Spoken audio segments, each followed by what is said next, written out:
കണ്ടോ, സ്വർണ്ണ വിലയുള്ള ചക്കപ്പഴമാണ്. ഇത്രയും ചക്കപ്പഴത്തിന് 1 കിലോയ്ക്ക് 8 പൗണ്ട്. ഇത് 1 കിലോയ്ക്ക് താഴെയാണ്.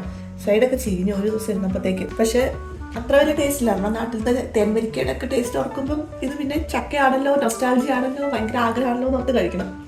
പിന്നെ ഇന്നലെ ഫെലിക്സ് മലയാളിക്കടയിൽ പോയി മാമ്പഴം എത്രയായിരുന്നു, മാമ്പഴം ഇതുപോലെ 8 എണ്ണത്തിന് 7 എണ്ണത്തിന് 9 പൗണ്ട്, പേരയ്ക്ക 2-3 എണ്ണത്തിന് 4 പൗണ്ട് എങ്ങാണ്ട്, ചെറുപഴത്തിനും ഇതുപോലെ 4 പൗണ്ട് എങ്ങാണ്ട്. അങ്ങനെ വലിയ ഏത്തപ്പഴം. ഞങ്ങളിന്ന് കേരളത്തിൽ പോയത്തെ അവസ്ഥയാണ്. ഭയങ്കര സന്തോഷം, നാട്ടിൽ ചെന്നതിൻ്റെ ഒരു ഫീലിങ്.